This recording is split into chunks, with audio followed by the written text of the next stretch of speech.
느헤미야 14번째 시간으로 실패한 우리를 덮는 하나님의 영원한 사랑이라는 제목으로 하나님 말씀 나누도록 하겠습니다.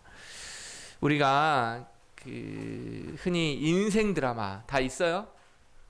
네, 하나씩은 뭐 있을 것 같은데요.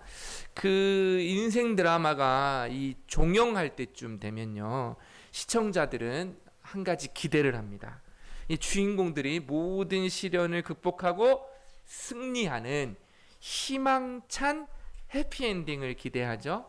주인공은 마침내 모든 시련을 이겨내서 이제 미소를 짓거나 아니면 뭐 가난하거나 고난을 당했다면 이겨내어서 주인공이 이제 화려하게 성공하며 끝나는 이 마지막 화를 보면서 우리는 아주 짜릿한 대리만족을 느끼는 것이죠. 이제 고생 끝나겠다, 이제 행복 시작되겠다라는 안도감을 느끼게 됩니다. 근데 우리가 느헤미야 12장을 보니까 12장이 어땠던 것 같아요? 바로 이 마지막 해피엔딩 같았죠? 그래서 시즌 1의 피날레였을 것 같아요. 무너진 성벽을 다 쌓았고요. 온 백성들이 두 때로 나눠서 성벽 위를 횡진하면서 하늘이 쩌렁쩌렁 울리도록 찬양하던 그 벅찬 감동으로 마침표를 딱 찍었잖아요. 그 즐거움 소리가 어디까지요? 저 멀리, 예루살렘 멀리까지 들렸다라고도 하잖아요. 그러니까 이 12장으로 끝나면 모든 성도가 아멘 하면서 박수치고 이제 마치면 정말 좋았을 것 같아요. 그런데 여러분 13장을 읽어보면 갑자기 분위기가 반전됩니다. 불편한 속편 같아요. 감동적인 엔딩 크레딧이 올라가고 나서 시작된 시즌2의 첫 장면이 이거 다시 옛 죄악의 구렁텅이로 빠져버린 처참한 모습이에요. 마지막이 좀 이상하단 말이에요. 12장의 이 성전 봉헌식이 끝난 약 12년이라는 세월이 흘렀는데요. 느헤미야가 이 페르시아 왕에게 보고를 하러 잠시 자리를 비운 사이에 예루살렘에는 영적 요요 현상이 일어났다는 거예요. 요요 현상이 뭐예요? 여러분, 다이어트 할 때 나타나는 현상이죠. 그 다이어트 할 때 그 뺐던, 감량했던 이 몸무게가 이전으로 되돌아가는 현상이에요? 아니죠. 그것보다 더 많이 살이 쪄버리는 그런 현상을 요요 현상이라 그러죠. 힘들게 끊어냈던 나쁜 습관이나 상태가 한순간에 온점으로 복귀하는 현상을 말하는 것이죠. 이스라엘 백성의 요요 현상은 눈물로 서약했던 언약, 그게 10장에 서약했던 임봉식이 있었잖아요. 그런데 그게 다 한낱 종이 쪼가리가 돼버리고요, 백성들은 옛 무서운 죄의 습관으로 되돌아갔어요. 여러분, 이게 뭐 낯설게 느껴집니까? 전혀 그런 것 같지 않아요. 저도 어떤 부흥회나 말씀의 은혜를 깊이 받을 때가 있어요. 그래서 굉장한 결단과 열심으로 이제 새로운 삶에 대한 도전을 할 때가 있단 말이에요.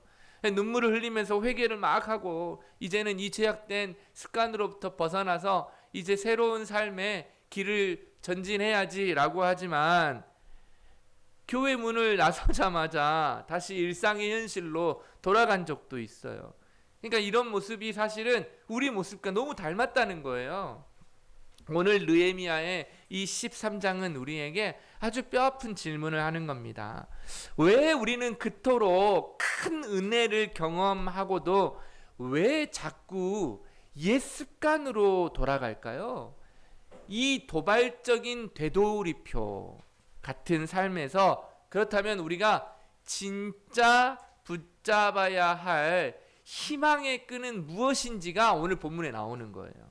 그러므로 우리 오늘 느헤미야 이 마지막 이 13장 끝에서 느헤미야가 단행했던 이 세 가지 개혁을 통해서 우리 삶을 어떻게 다시 세워가야 할지, 그 모든 실패를 덮는 그럼 뭐가 필요한지 답은 이미 말했죠. 영원한 하나님의 사랑, 언약적 사랑, 헤세드가 우리를 붙들고 있는지를 볼 거예요. 세 가지 계획은 공간, 시간, 언어입니다. 첫 번째, 공간이에요. 우리 마음의 중심을 점령한 세속성을 우리는 직면해야 돼요. 개혁은요, 가장 먼저 우리 삶의 공간을 청소하는 것부터 시작됩니다. 뭐라고요? 우리 삶의 공간을 청소해야 돼요. 느헤미야가 돌아와 마주한 비극은요, 성전 안에서 시작됐거든요. 제사장 엘리야십이 하나님의 보물을 보관해야 할 성전의 큰 방을 비워가지고 이스라엘 백성들에게 대적이었던 산발락과 도비야였잖아요. 이 도비야에게 삶의 자리로 내어주었던 거예요. 4절과 5절을 한번 읽어봅시다. 시작. 이전에 우리 하나님의 전의 방을 맡은 제사장 엘리야십이 도비야와 연락이 있었으므로 도비야를 위하여 한 큰 방을 만들었으니, 이 방이 어떤 방입니까? 하나님의 것이 있어야 할 거룩한 공간이었거든요. 그런데 이 공간에 세상의 가치관과 사적인 인맥이 들어찬 거예요. 이 공간에. 도비야가 어떤 존재입니까? 성벽 재건을 방해하고 하나님의 일을 비웃던 자였어요. 그 대적의 살림살이가 성전 중심부에 들어왔다는 것은 우리 영혼의 중심부에 세속적 원리가 또아리를 틀었다라는 뜻이에요. 그래서요, 데릭 키드너는 이 장면을 두고 도비야가 예루살렘의 신경 중추를 점령한 것이라고 묘사하더라고요. 성전의 물류센터와 같은 그 방에는 하나님께 드릴 향기로운 예물이 가득 차야 할 그 방이었어요. 그런데 그곳에 세속으로 가득 찬 대적 도비야의 침대와 식탁, 그리고 그의 개인적인 안락함과 세속적인 욕망의 도구들이 가득 차 있다는 말이에요. 그러니까 예루살렘의 신경 중추를 점령한 것이죠. 여러분, 이 성전의 큰 방은요, 온 백성이 하나님께 드린 11조와 성물들을 정성껏 보관하는 공적인 장소였어요. 그게 느헤미야 12장 44절에 나오고 13장 5절에도 나와요. 5절 한번 읽어볼까요? 이 공간이 원래 소재물과 유향과 그릇과 또 레위 사람들과 노래하는 자들과 문지기들에게 11조로 주는 곡물과 새 포도주와 기름과 또 제사장들에게 주는 거제물을 두는 곳이었다라고 구체적으로 증언하고 있잖아요. 그런데 대제사장이 사적인 친분과 인맥을 위해서 이곳을 개인적인 게스트룸으로 지금 전락시키면서 거룩한 공적 질서를 처참하게 파괴하고 있는 거예요. 이게 무슨 말입니까? 하나님 법보다 인간적인 관계를 우선시할 때 어떤 일이 벌어지는지를 잘 보여주는 거예요. 그래서 느헤미야는요, 8절에 보시면 도비야의 모든 살림을 가차없이 성 밖으로 던져버리는 거예요. 그는 거룩함은 타협의 대상이 아님을 몸소 보여줬던 거예요. 대제사장 엘리야십은 친척이니까 라는 이유로 온수에게 문을 열어주었지만 느헤미야는 하나님의 영광을 위해서 그 사적인 인연을 끊어버린 것이죠. 하나님을 향한 헌신이 비워진 자리는요, 반드시 세상 욕심이 차지합니다. 뭐라고요? 하나님을 향한 헌신이 비워진 그 자리에는, 그 공간에는 뭐가 채워진다고요? 세상 욕심이 꽉 들어차게 되어 있다고요. 나는 왜 이렇게 욕심이 많지? 네, 그 속에 뭐가 없기 때문입니까? 하나님을 향한 헌신이 없기 때문입니다. 왜 나는 비워도 이 세상을 향한 사랑이 가득하지? 목사님, 왜 저는 이렇게 욕심이 많을까요? 네, 그 속에 뭐가 없기 때문입니까? 하나님을 향한 그 사랑, 헌신이 없기 때문입니다. 그러니 느헤미야가 단순히 가구를 던져버린 것이 아니라 오염된 우리의 마음을 던져서 다시 하나님의 것으로 그 비워진 공간을 채우겠다라는 강력한 의지의 선포였던 거예요. 이걸 보여주는 거예요. 비워야만 뭐 할 수 있습니까? 채울 수 있기 때문입니다. 내 안에 꽉 들어찬 세상에 대한 욕심은 그대로 둔 채 또 하나님에 대한 사랑, 하나님에 대한 열심도 채우려고 하면 채워질까요? 채워지지 않습니다. 여러분, 그래서 다시 한번 우리가 기억해야 될 것은, 청소보다 중요한 것은 그 자리를 누구로 채우느냐예요. 우선 버렸죠? 그럼 뭘로 채워야 되느냐?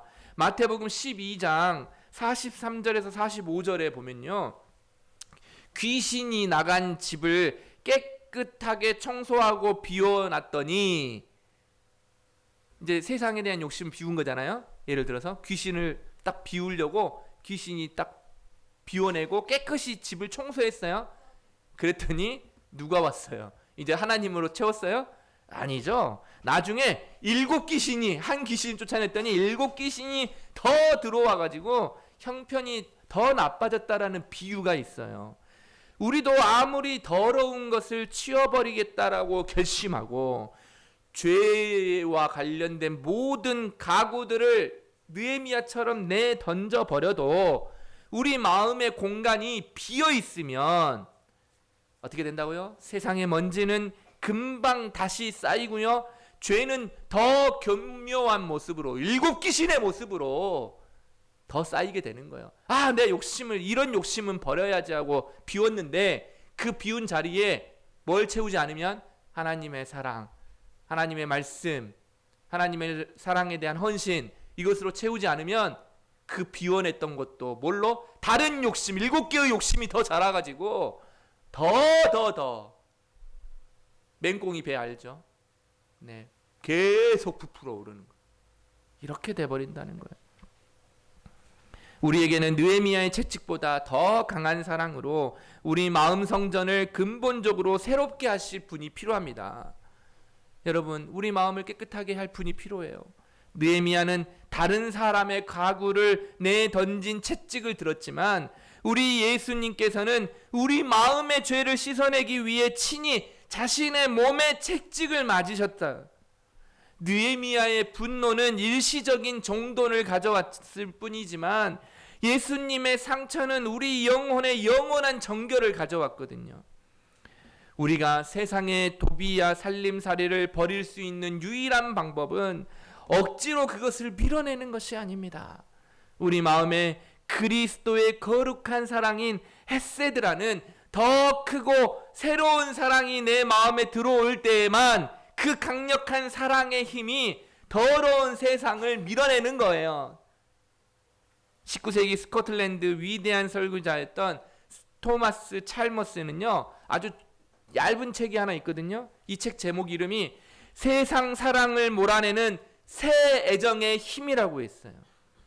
그래서 아주 위대한 원리를 알려줍니다. 우리가 더러운 세상을 사랑하는 마음을 이길 수 있는 것은, 여러분, 사랑하지 말아야지 라는 결심이 아닙니다. 이런 욕심으로부터 내가 벗어나야지 라는 결단이 아니에요. 그건 뭘까요? 훨씬 더 크고 아름다운 대상을 사랑할 때 그 강력한 사랑의 힘이 이전에 이 저급한, 이 부패한 더러운 사랑을 밀어내는 거예요. 비유하자면요, 아이가 손에 쥔 자기 장난감이 있는데 이 장난감을 너무 갖고 놀다가 더러워졌어요. 근데 이 장난감을 너무 사랑하는 거죠, 이 아이가. 그러면 이 손에 꽉 쥔 이 장난감을 손에서 놓게 하는 아주 쉬운 방법이 있어요. 뭘까요? 아이가 아주 좋아하는 젤리나 사탕을 하나 딱 주면 그 장난감을 바로 놓고 사탕을 집어들죠. 네, 이거예요. 바로 우리 영혼도 이와 같아요.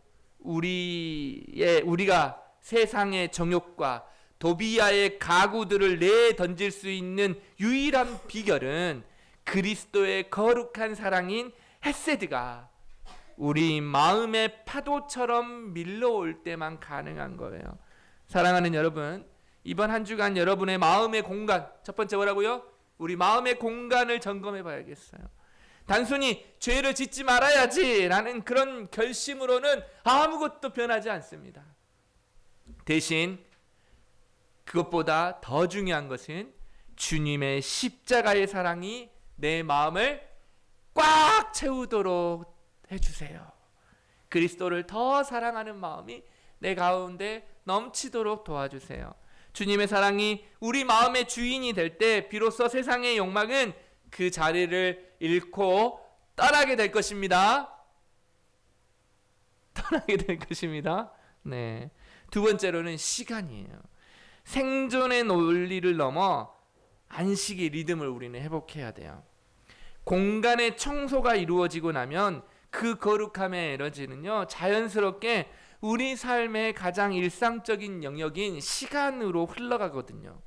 느헤미야가 마주한 두 번째 비극도 똑같아요.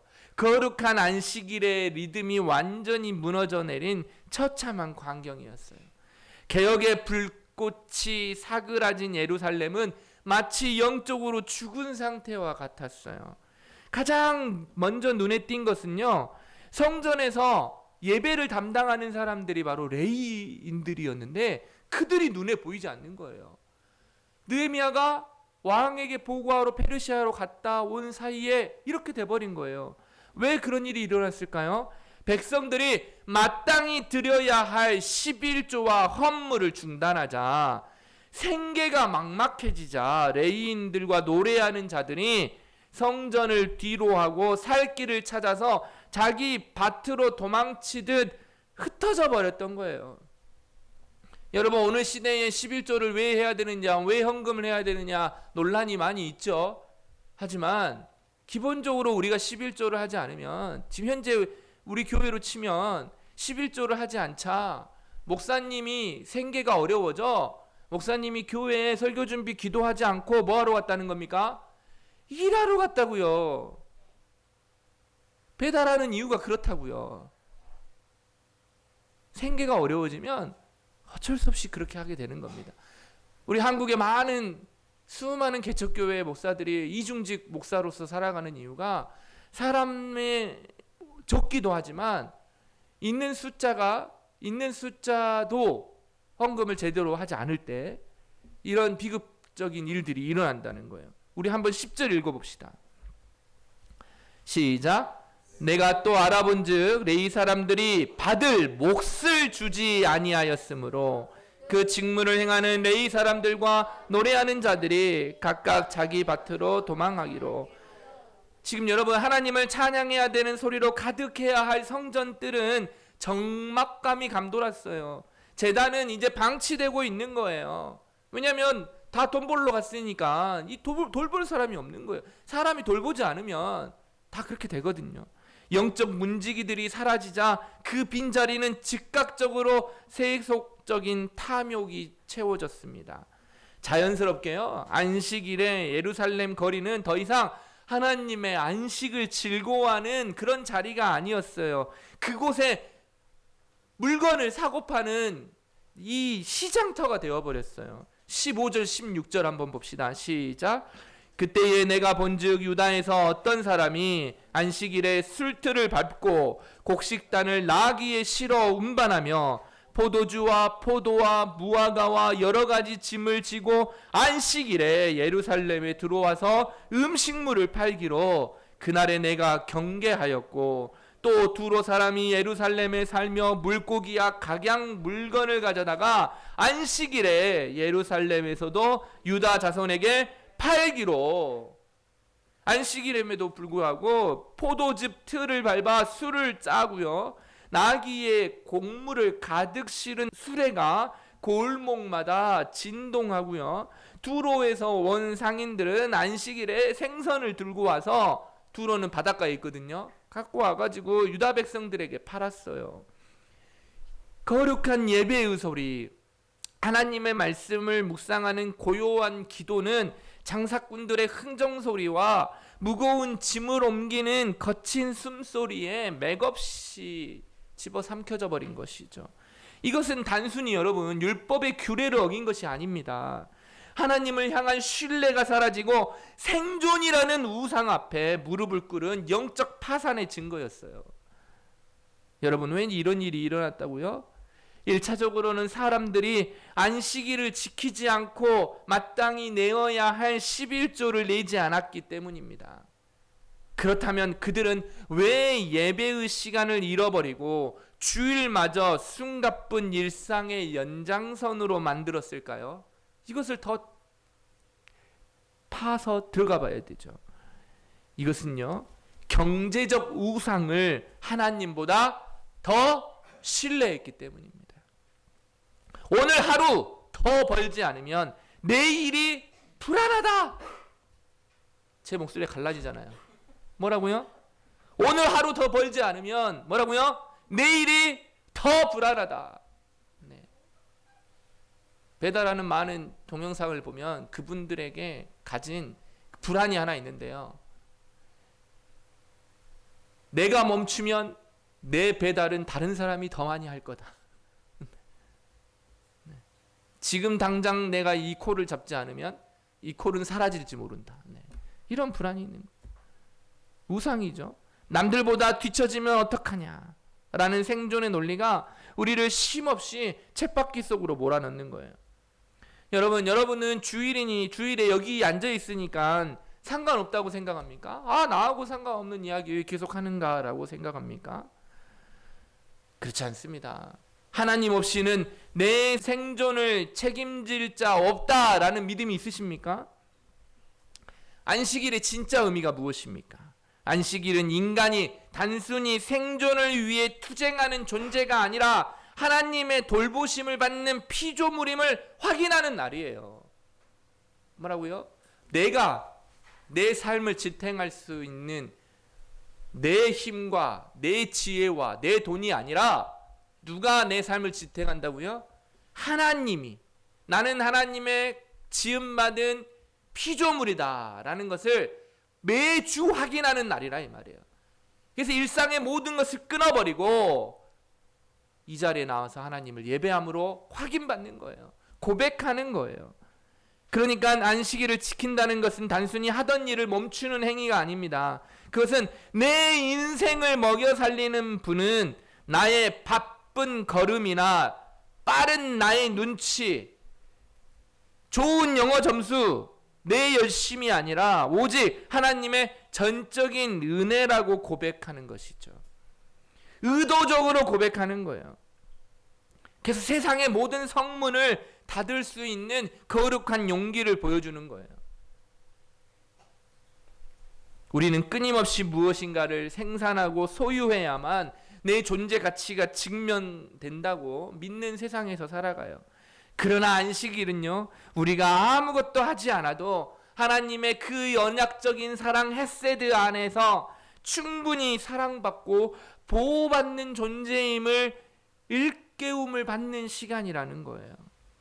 그러므로 안식일을 지킨다는 것은 내 인생을 먹여 살리는 분은 내 열심이 아니라 오직 하나님의 은혜입니다 라고 고백하는 것이죠. 그래서 시편 127편 2절은요 이렇게 말씀하죠. 너희가 일찍이 일어나고 늦게 누우며 수고의 떡을 먹음이 뭐하다고요? 헛되도다. 열심히 일하기 위해서 새벽같이 일어나서 밤늦게까지 일하면 머리에서 땀이 그치지 않을 정도로 열심히 일하면 더 많은 수입을 얻어서 더 많은 돈 가운데 내 삶이 안정될 거라고, 새벽부터 밤늦게까지 최선을 다하여 공부하면 내가 좋은 성적을 얻을 거라고 내 스스로 다짐하지만 말씀은 뭐라고 합니까? 헛되도다. 그러므로 여호와께서 그의 사랑하는 자, 하나님께서 여호와께서 그의 사랑하는 자에게 잠을 주시는도다. 하나님이 주시는 거예요. 하나님은 우리가 숨이 턱에 차도록 달릴 때만 일하는 분이 아니시거든요. 우리가 성문을 닫고 주님의 품 안에서 안식하며 깊은 잠이 들 때에도 주님의 성실하신 사랑은 멈추지 않고 우리를 위해 일하고 계시는 거예요. 그래서 느헤미야는요, 이 싸움을 하면서 14절과 22절에 동일하게 나타나는데 나를 기억하옵소서라고 기도해요. 이 짧은 기도는요, 단순히 내가 이렇게 하나님 고생했으니까 나를 기억해 주셔야 됩니다 라는 자기 자랑이 아니에요. 구약에서 하나님이 누군가를 기억하신다라는 것은 곧 그를 위해 행동하신다라는 신호이거든요. 느헤미야는 지금 절벽 끝에 선 심정으로 호소하는 거예요. 주님, 제 힘으로는 이 백성의 깊은 탐욕과 나태함을 멈출 수가 없습니다. 저의 이 보잘것없는 몸부림을 주님의 신실하신 헤세드, 그 언약적 사랑으로 덮어주시고 우리 인생에 직접 개입하여 주시옵소서라고 지금 기도하고 있는 거예요. 주여 도우소서라고 하는 거예요. 나를 기억하여 주시옵소서라고 말하는 거예요. 공간의 주인이 바뀌면 시간의 리듬도 하나님의 평강 안에서 새롭게 회복되는 거거든요. 이것이 바로 우리의 삶에 도전을 주는 게 무엇입니까? 종교개혁자 마르틴 루터는요, 매일 새벽 3시간씩 기도하면서 이렇게 고백했다고 해요. 나는 오늘 할 일이 너무 많기 때문에 더 많이 기도해야 한다. 세상은 우리가 잠든 사이에도 돌아가니까 불안해해라.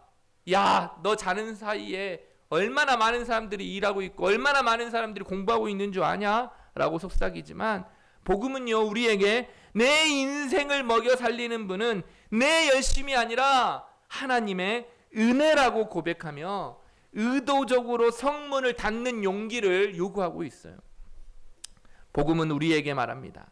우리가 율법적으로 안식일을 완벽하게 지켜서 아무 일도 하지 않고 완전히 쉬는 것이 너에게 행복이다, 이렇게 말하고 있지 않아요. 오히려 참된 안식의 주인이신 예수 그리스도가 우리를 위해 십자가에서 다 이루셨기 때문에 우리는 그분의 공로 안에서 비로소 참된 쉼을 누릴 수 있다라고 말하고 있어요. 그래서 마태복음 11장 28절에 아주 유명한 말이 있죠.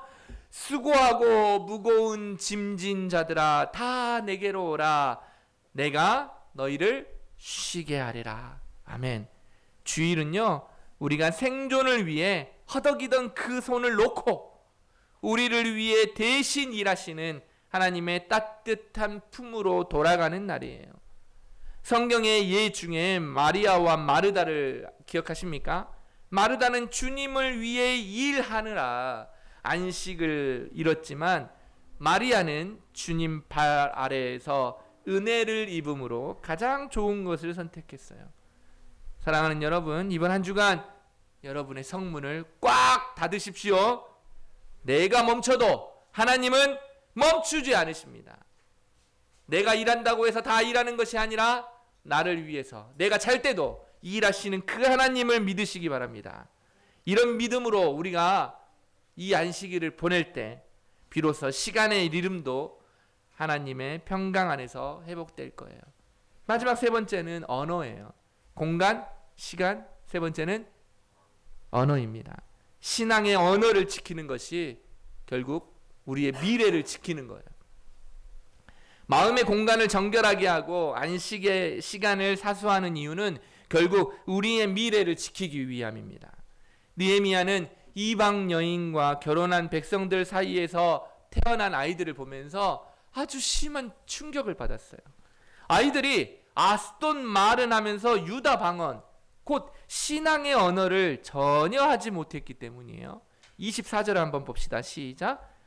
그들의 자녀가 아스돗 방언을 절반쯤은 하여도 유다 방언은 못하니 그 하는 말이 각 족속의 방언이므로. 얼마나 비극적인 일입니까? 이것은 단순히 언어 문제가 아니었어요. 영혼의 소통이 끊어진 비극이었거든요. 여러분, 아스돗이 어떤 곳이었냐면 당시 철기 문명과 상업이 발달했던 블레셋 도시를 말합니다. 그 아이들은요, 그러니까 가장 문명화된, 가장 최첨단화된 그 도시에 언어를 배우고 있었던 거예요. 그러니까 그 세상에서 성공하고 세상에서 살아남기 위해서 필요한 언어, 물건을 사고 파는 이 권력을 쥐는 데 필요한 언어는 빨리 배웠다는 말이에요. 우리로 치면 영어학원, 수학학원은 절대 빼놓지 않고 부모들이 보냈다는 말이에요. 그런데 정작 생명의 길을 알려주는 하나님의 말씀은 읽지도 않고 듣지도 않고 이해하지 못하는 영적 문맹이 되어버렸다는 것이죠. 왜냐하면 아이들에게 이 세상에서 성공하려면, 이 세상에서 뒤처지지 않으려면, 이 세상에서 최소한 사람처럼 살려면 세상의 언어가 필요하다라고 계속 부추기는 것이죠. 자녀들이 성전에 앉아 있어도 제사장의 선포가 그러니까 뭘로 들리겠습니까? 소음처럼 들리는 거죠. 영적 문맹이니까 말씀을 들어도 무슨 말인지 못 알아들어서 힘든 거예요. 부모가 아이를 위해서 최소한, 부모는 그래도 말을 할 줄 아니까 기도를 해준단 말이에요. 아이들을 위해서 최소한 부모는 아이가 어떻게든 잘 되길 바라니까 아스토 방언도 가르치고 기도도 했을 거예요. 그런데 그 기도가 뭐처럼 들려요? 남의 말처럼 들리죠. 그러니까 신앙이 전수될 수 있을까요? 전수될 수 없습니다. 부모가 공간의 거룩함과 시간의 리듬을 지키지 못할 때, 여전히 부모의 마음속에 그 공간이 뭘로 가득 차 있어요? 이 아스토방언을 가르쳤다는 것은 이방인과 결혼했기 때문에 그러기도 하지만 여전히 세상의 성공 방식으로 부모가 마음에 가득 찼잖아요. 죄의 부패함이 가득 차 있는 것이죠. 그리고 시간도 뭡니까? 주일날 되면 뭐 하러 가는 거예요? 학원 가는 거죠. 내일 시험을 위해서 준비하는 시간으로 보내게 하는 것이죠. 안식일을 거룩하게 지키기보다는 꽉 차 있으니까 그 결과 다음 세대의 입술에서 기도의 언어가 사라지게 되어 있습니다. 세상의 가치관인 이 아스토세, 유행어만 가득 차게 되어 있는 것으로 나타납니다. 이것이 오늘날 우리 가정이 직면한 가장 무서운 위기 아니겠습니까? 우리 자녀들이 대학 입시의 언어, 취업의 언어, 세계상 성공의 방언은 완벽하게 구사하면서도 정작 죄를 고백하는 회개의 언어, 하나님의 은혜를 찬양하는 감사의 언어, 하나님의 영원한 사랑인 헤세드의 언어, 이 언어가 우리 가정에, 우리 교회에서 사용되지 않는다면, 잃어버리면 그것은 부모인 우리가 삶의 공간과 시간을 거룩하게 지켜내지 못한 뼈아픈 결과일 수 있어요. 신앙의 전수는요, 지식의 전달이 아니에요. 언어의 습득입니다. 신앙의 언어를 얼마나 사용하는지예요. 그 언어는 거룩한 삶의 환경에서만 배울 수 있습니다.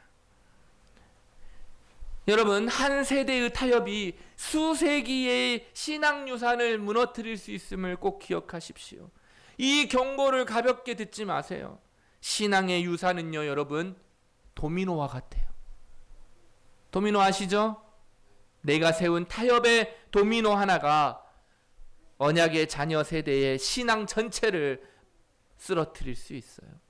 그래서 느헤미야는요, 이 사태의 심각성을 직감하고요, 이방인과의 결혼한 자들을 책망하며 심지어 그들의 머리털을 다 뽑았다 그래요. 25절을 봅시다. 시작. 내가 그들을 책망하고 저주하며 그들 중에 몇 사람을 때리고 그들의 머리털을 뽑고 이르되 너희는 너희 딸들을 그들의 아들들에게 주지 말고 너희 아들들이나 너희를 위하여 그들의 딸을 데려오지 아니하겠다고 하나님을 가리켜 맹세하라 하고. 여러분, 느헤미야가 그들의 머리털을 뽑은 것은 대머리 내버려라는 것이 아니고, 야 머리털 갖고 끄집어잡고 이거 흔든 것도 아니고, 이것은 언약을 깨트린 일에 대한 격렬한 분노와 공개적인 수치의 표시였어요. 즉 이 문제는 단순한 그냥 실수가 아니라 왜 사랑을 말리십니까? 이게 아니고, 우리 사랑하게 해주세요, 이게 아니고, 공동체를 무너뜨릴 수 있는 중대한 배교일 수 있다. 이 배교적 타협일 수 있다라고 경고한 거예요. 여러분 죄 지은 사람 중에 이 중에 제가 한 명 잡고 머리털 다 뽑아버리면 확 느낌이 올 거예요. 네. 아, 나 신고당하나? 느헤미야는 단순히 개인적 감정을 폭발시킨 것이 아니에요. 이방인과의 결혼이 신앙 공동체의 경계를 흐리고 언약의 자녀 세대의 신앙을 무너뜨릴 수 있다라고 강하게 반응한 거예요. 그러므로 여러분들 절대 우리는 믿지 않는 자와는 결혼할 수 있다 없다? 없다! 라는 거예요. 이것은 또한 단순히 혈통의 순수성을 지키기 위한 민족적 행동도 아니었어요. 자녀들이 하나님과의 대화법을 잃어버려 영적으로 고아가 되는 것을 막기 위한 처절한 몸부림이었던 거예요. 부모가 세상의 가치관과 타협하며 집안의 신앙 언어를 포기할 때 자녀들은 성경의 약속을 소음으로 듣기 시작하고 세상의 유행어로 진리를 받게 돼요. 여러분, 우리 저 7살짜리 꼬마도 여러분 집에 있을 때는 우리 집에서는 찬양이 흘러나오니까 찬양하고 막 합니다. 그런데 유치원만 갔다 오면 어떤 노래 하는 줄 알아요? 아이돌, 네, 노래합니다. 춤추고 계속 그렇게 흥얼거려요. 그렇게 배우는 거예요. 그게 잘못됐다는 게 아니라 어느 언어에 노출됐냐에 따라서 그렇게 된다 이 말씀이에요. 여러분, 이 느헤미야는 역사적으로 이런 사실이 바로 처참하게 실패했던 예가 있다라고 하면서 26절을 통해 역사상 가장 지혜로웠던 솔로몬 왕 이야기를 합니다. 느헤미야는 솔로몬조차 이방 여인들과 결혼하여서 그들의 유혹 속에서 무너져 버려서 찬란했던 지혜를 잃게 되고 우상 숭배의 길로 들어섰음을 다시 한번 알려줘요. 지혜의 왕도 실패했다면 우리 중 누구가 잘 살아남을 수 있겠습니까? 신앙 교육은 지식의 전달이 아닙니다.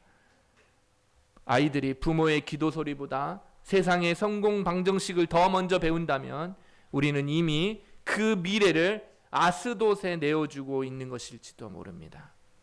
인간의 의지는 이렇게 약합니다.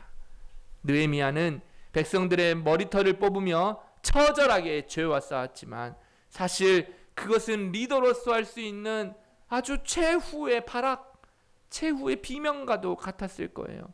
물리적인 힘과 어떤 법으로는 사람의 마음을 근본적으로 바꿀 수 없기 때문이에요. 머리털을 뽑으면 정신이 바짝 들겠죠? 하지만 그것은 그 순간이에요. 그 마음속에 웅크려 있었던 탐욕의 뿌리까지 뽑아낼 수는 없었을 거예요. 그래서 우리에게는 단순히 죄를 짓지 않으려 발버둥치는 우리의 고통과 종교적 결단을 넘어선 근본적인 해결책이 필요합니다. 그것은 바로 우리를 위해 가시면류관을 쓰시고 모든 죄값을 치르신 예수 그리스도의 완전한 순종입니다. 느헤미야가 뽑아버린 머리털은 인간의 실패를 상징하지만 예수님이 쓰신 가시면류관은 그 실패한 죄인들을 향한 하나님의 영원한 승리를 상징합니다. 여러분, 자녀들의 머리털을 붙잡고 흔드는 훈계만으로는 우리 자녀들의 영혼을 울릴 수 없습니다. 느헤미야의 분노 섞인 이 채찍질이 아닌 우리를 위해 대신 채찍을 맞으신 이 우리 주 예수 그리스도의 숭고한 사랑만이 우리 자녀들의 다친 마음의 문을 열 수 있습니다. 법으로 강제하는 종교는 사람을 지치게 만들지만 은혜로 적셔오는 헤세드는 사람을 춤추게 합니다.